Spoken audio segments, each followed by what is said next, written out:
Hello everyone. This lecture is on the continuation of the previous video. In the previous video we studied about different aspects of population, that is density of population, growth of population, and decadal growth and rate of population of our country, and the four phases in which we have divided the growth rate comparison. So today we will study about regional variation in population growth.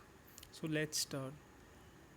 So the growth rate of population during 1991 to 2001 decadal time, uh, it has been very obvious pattern, that is the states like southern state, mostly the Kerala, Karnataka, Tamil Nadu, Andhra Pradesh and Goa, they have low rate of growth.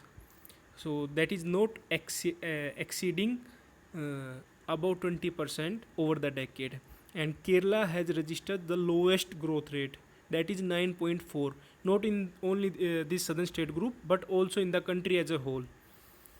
So while as comparison to the southern state, the northern state, that is Gujarat, Maharashtra, Rajasthan, Punjab, Haryana, Uttar Pradesh, even Uttarakhand, they have shown uh, average growth rate, that is 20 to 25%, while the some union territories like Delhi, Chandigarh and Uttar Pradesh, Bihar and West Bengal, they have shown tremendous growth rate during that period.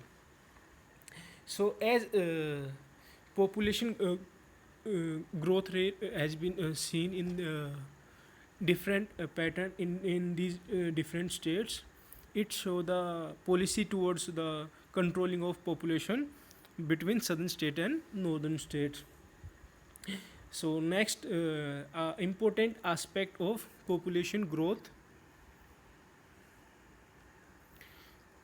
in India is the growth of adolescents, that is the youth people, student person in the age category of students, mostly uh, that is from 10 to 19 years, age group of 10 to 19 years. uh, they are about 20.9% according to 2011 census, in which male adolescents are 52.7% while female are 47.3%. So this adolescent population regarded as youthful population, having high potential, but the same time they are quite vulnerable, uh, that is they can be misguided if they are not channelized properly, or if they have been not guided properly. So there are many challenges for society for these children's concern, that is lower age of at marriage. States like Rajasthan particularly have practice of child marriage even during this modern period. Then illiteracy, some student does not go to even primary schools because of their various factor. Poverty is also one of them. Then female particularly female illiteracy, school dropout, low intake of nutrients, then high rate of HIV and STD infections, then physical and mental disability, drug abuse, especially drug abuse and alcoholism is prime concern in today's part for this generation, and commitments of crimes. So in view of this, government of India has been taken certain policies to impart or to implement proper education to these adolescents group, so their talent are better channelized and properly utilized. So national youth policy is one example of this. So this national youth policy launched in February 2014. It proposed a holistic vision for youth of India, which aims that to empower the youth of the country to achieve their full potential, through them enable India to find its rightful place in community of nation. So National Youth Policy 2014 defined youth as people age group between 15 to 29 years.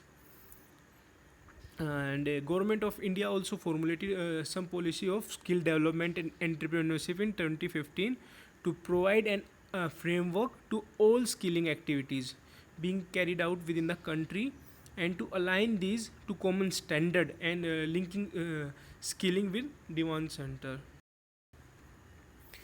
So next is a population composition. This topic we have studied in the previous book also. So it has distinct field or distinct figures which we have to study in population geography, like analysis of age, sex, place of residence, ethnic characteristic, that is tribal, language, religion, marital status, that is marriage status, then literacy, education, and occupation. So there are various factors which involve in studying of population composition. So uh, next is rural urban composition. So as we know, the most part of the population in India lives in rural areas, that is 68.8% live in villages according to 2011 census.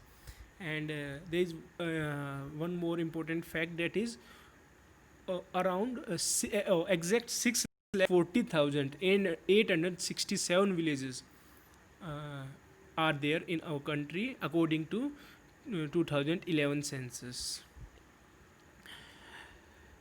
So there are some states like Bihar and Sikkim. They have very high percentage of rural population.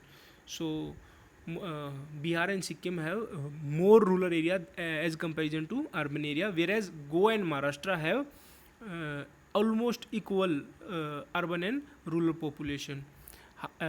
In fact, they have almost 50 to 55% of rural area, but still 45% is a large number for urban area in those states.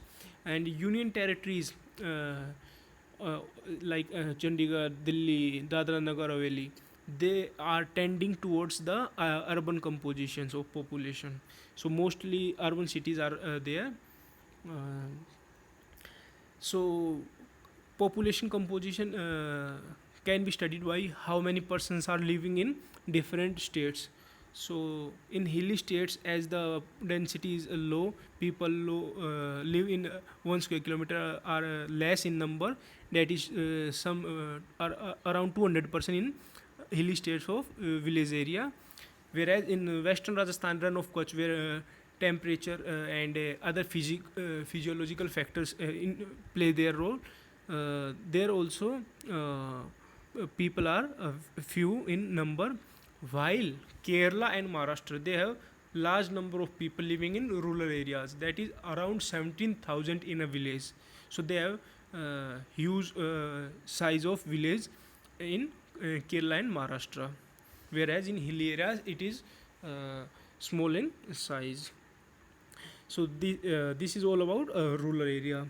While studying urban population, as we know that 31.16% are the people living urban population in India, and they are growing at very fast rate from the previous decade. Why?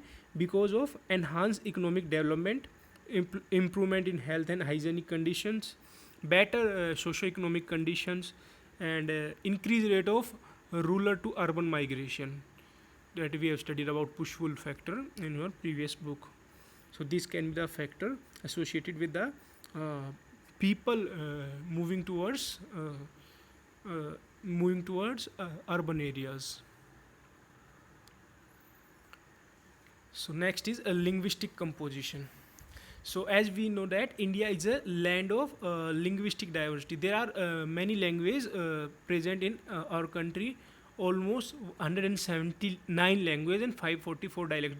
That is local language or mother tongue type language present in our country. But in modern India, there are only 22 scheduled languages, and there are also number of non-scheduled languages in our country. So among scheduled language, the speakers of Hindi have highest percentage, and the small language speaking people are of Sanskrit, Bodo, and Manipuri. So next is linguistic qualification.